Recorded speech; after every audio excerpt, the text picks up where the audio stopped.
नमस्कार दोस्तों। तो दोस्तों आज मैं आपसे महात्मा गांधी को लेकर बात करने आया हूँ। मुझे मालूम है कि ये मैं वीडियो थोड़ा सा लेट बना रहा हूँ क्योंकि आप सोचोगे 2 अक्टूबर तो कल था और मैं ये वीडियो आज बना रहा हूँ और पोस्ट कल करूँगा यानी कि 4 अक्टूबर को।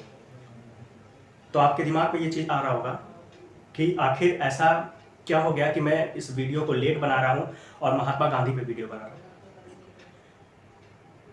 देखिए बहुत सारे जगहों पे बहुत सारे जो स्टूडेंट हैं या जो यंग जनरेशन है उनको महात्मा गांधी को लेके थोड़े कन्फ्यूज़न रहते हैं।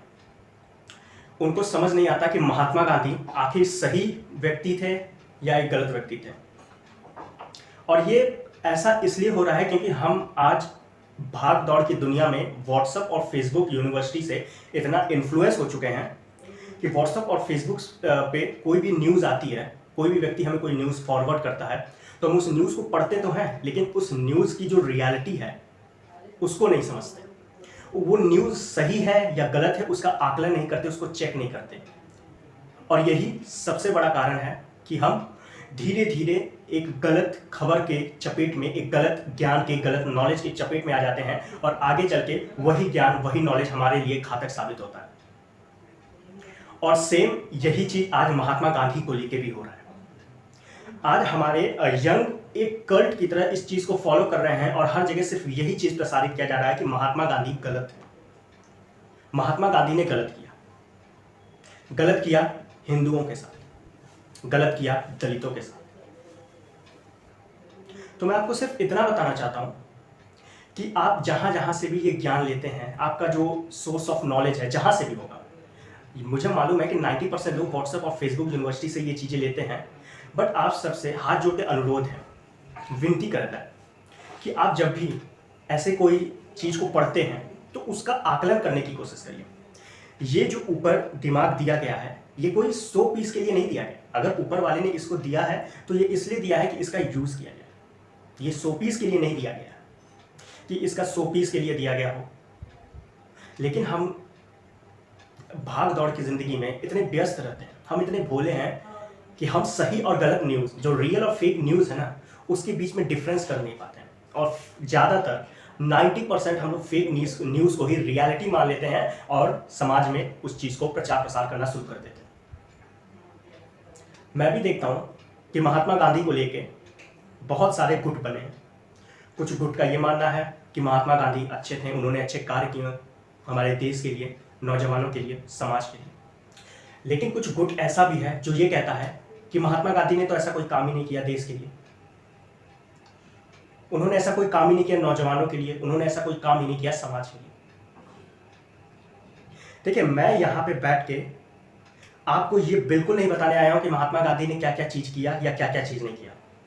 ये आपको तभी समझ में आएगा जब आप उनके बारे में पढ़ोगे, उनकी किताबें पढ़ोगे, बाकी लोगों की किताबें पढ़ोगे और बाकी लोगों की किताबों से उनके प्रेफरेंस को उठाओगे कि बाकी लोगों के क्या थॉट थे, क्या आइडियोलॉजी थे महात्मा गांधी को लेकर। आप लोगों के ये बात आगे शुरू करने से पहले मैं आपको एक बुक के बारे में बताना चाहता हूँ और मैं आप लोगों को ये बुक दिखाता हूँ।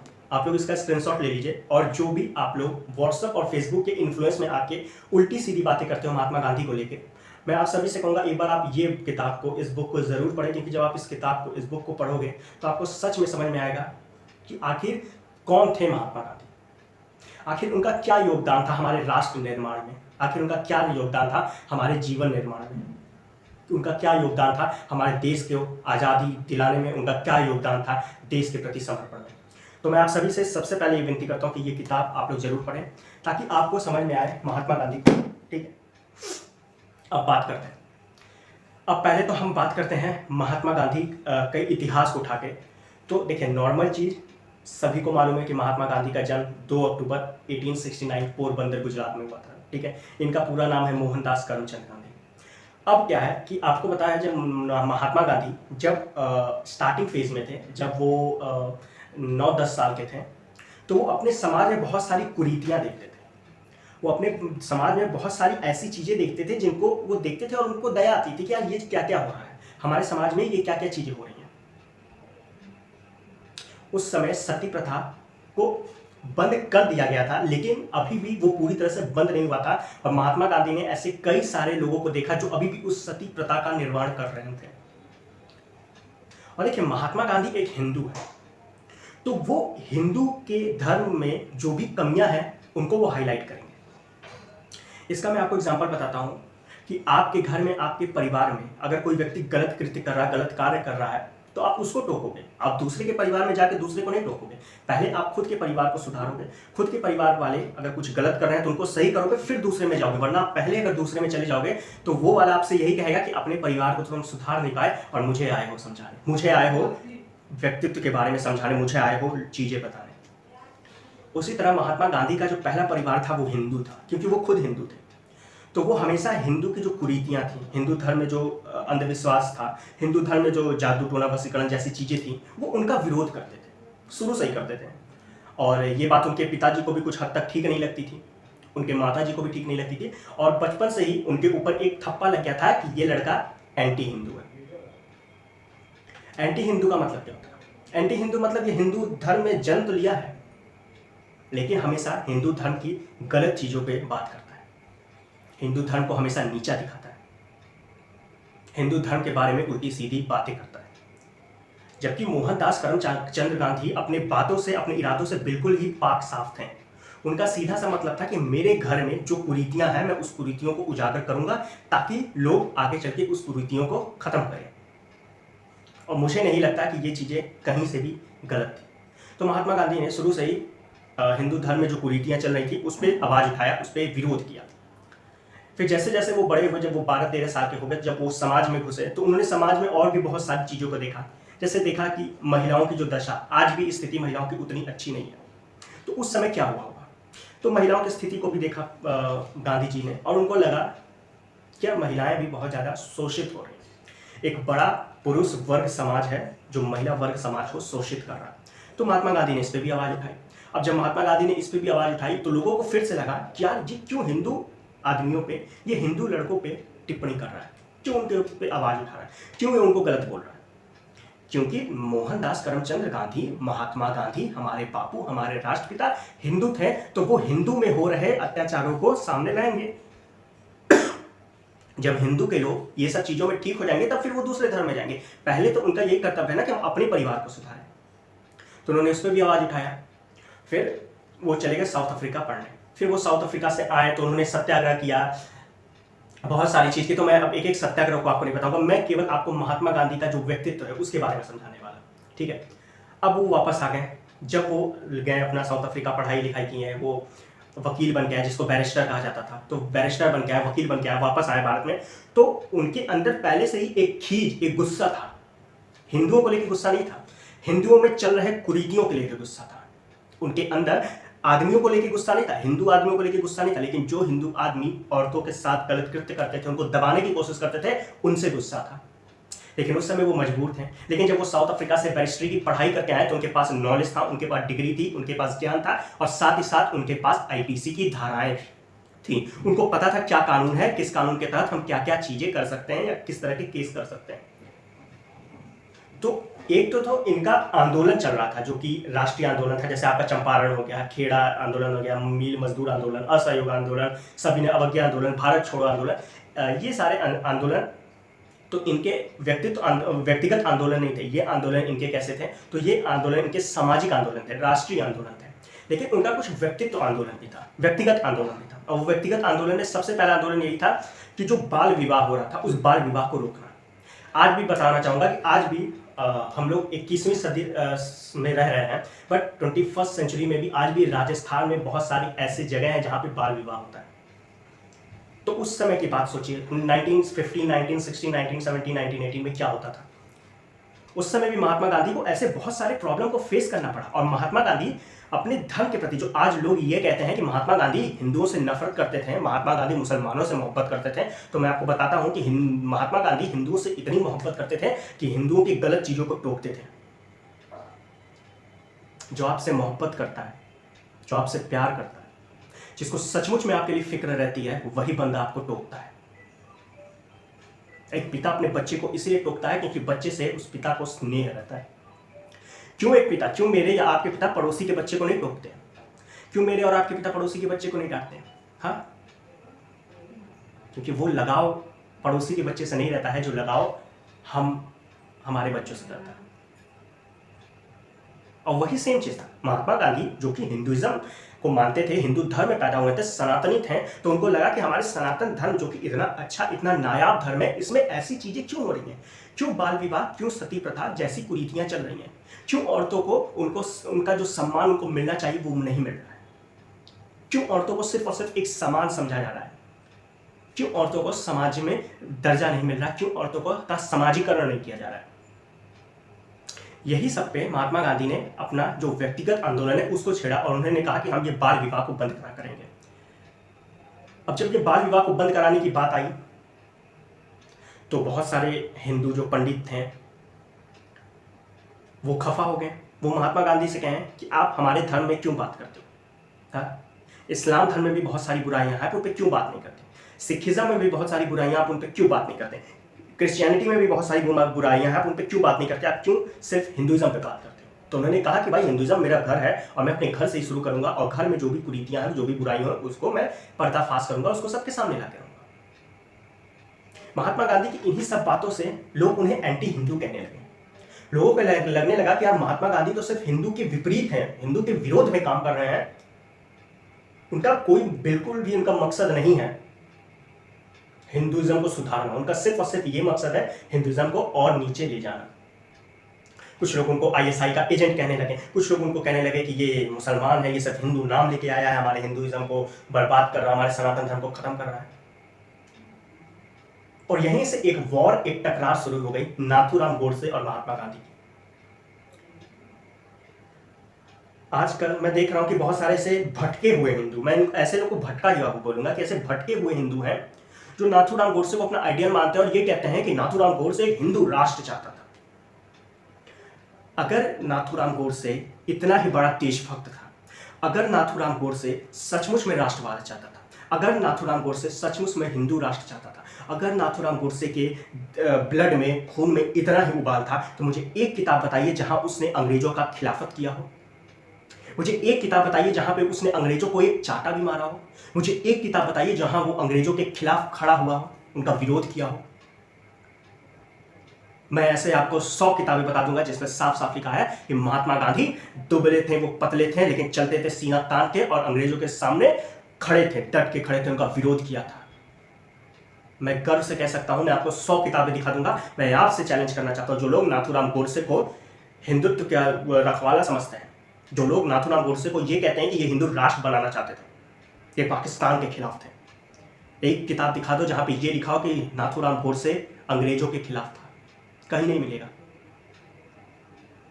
अब सवाल ये आता है कि जब ये चीजें हमें कहीं मिलेगी नहीं, तो फिर कैसे नाथूराम गोडसे को, जो कि महात्मा गांधी का हत्यारा है, उसको हीरो बना दिया गया। तो वही है भैया, व्हाट्सएप और फेसबुक में जिस तरह से, जैसे आप कभी रोडवेज बस में ट्रैवल करो, तो आप रोडवेज बस में ट्रैवल करोगे तो आपको एक किताब मिलती है, पुस्तक मिलती है, 5, 10, 15 रुपए की मिलती है, उसमें कहानियां लिखी रहती हैं। तो उसको आप कभी खरीदोगे तो उसमें अजीब तरह की कहानियां होंगी, मतलब वो कहानियां का रियलिटी से कोई भी नाता नहीं है, कोई भी कनेक्शन नहीं है रियलिटी का उस कहानी से। लेकिन जब हम उसको पढ़ते हैं तो हमें बड़ा मजा आता है, क्योंकि हमारा वो जो सफर है ना, वो सफर करता है, हमारा टाइम पास होता है। उसी तरह जो व्हाट्सएप फेसबुक है ना, हम इतने भागदौड़ में व्यस्त हैं, इतने बिजी हैं कि हमें टाइम नहीं है कि जो व्हाट्सएप फेसबुक पे चीजें आ रही हैं उसका एक बार हम आकलन कर लें, एक बार उसको चेक कर लें कि भाई जो हम पढ़ रहे हैं वो सही है या गलत। मैं आपको बताता हूँ, ज्ञान लेना बहुत अच्छी बात है, लेकिन गलत ज्ञान को अपने दिमाग में रखना ये बहुत बड़ा भयानक काम आप कर रहे हैं, बहुत भयानक काम। ये आपके दिमाग को तो ब्लास्ट करेगा ही, आपके दिमाग को ब्लास्ट करने के साथ साथ समाज में भी आपकी सोच को ब्लास्ट कर देगा। लोगों को लगेगा क्या सोचेंगे। महात्मा गांधी अगर आपको इतने ही बुरे लगते हैं तो हटा दीजिए, नोट पे से फोटो हटा दीजिए। हाँ, सुभाष चंद्र बोस, जिन्होंने सिंगापुर में रेडियो के थ्रू महात्मा गांधी को राष्ट्रपिता करके संबोधित किया था, वो भी गलत है। महात्मा गांधी को केसरे हिंद की उपाधि दी गई थी, वो भी गलत है। हमारे राष्ट्रगान को लिखा था रविंद्रनाथ टैगोर ने, जो कि महात्मा गांधी को महात्मा की उपाधि दिया, और साथ ही साथ उन्होंने महात्मा की उपाधि देने के साथ साथ ये भी कहा अपनी किताब में कि आने वाले कुछ समय में, आने वाले 20 साल, 30 साल, 40 साल में जो नौजवान आएंगे वो पढ़ेंगे और उनको पता चलेगा कि एक दुबला पतला मरियल सा था व्यक्ति जो कि उनका हीरो था और जिसने मेहनत करके देश को आजाद कराया। वो भी गलत है। अंग्रेजों ने कितनी एल्बर्ट स्टोनियो की किताब है, आप एल्बर्ट स्टोनियो की किताब के स्टैंजा 3 और 4 में पढ़िए, उन्होंने साफ साफ लिखा था आने वाले 21वीं 22वीं 30वीं सदी में लोग ये मानने को तैयार नहीं होंगे कि कोई एक ऐसा व्यक्ति था जो अकेले अंग्रेजों से लड़के देश को आजाद कराया। सब कोई गलत है, सही फिर कौन है? सही है व्हाट्सएप फेसबुक यूनिवर्सिटी वाले। सही वो लोग हैं जो खुद से ही मैसेज टाइप करके नीचे नाथूराम गोडसे जिंदाबाद, हिंदू राष्ट्र जिंदाबाद कह के भेज देते हैं। नाथूराम गोडसे जिंदाबाद, राम राज्य जिंदाबाद। अरे भाई, नाथूराम गोडसे का नाम तुम राम जी से कंपेयर कर रहे हो? हाँ, शर्म नहीं आ रही है? मान रहे हैं कि शिक्षा की कमी है, लेकिन नाथूराम गोडसे का नाम राम जी से तुलना की जा रही है। हाँ, अजीब पागल है।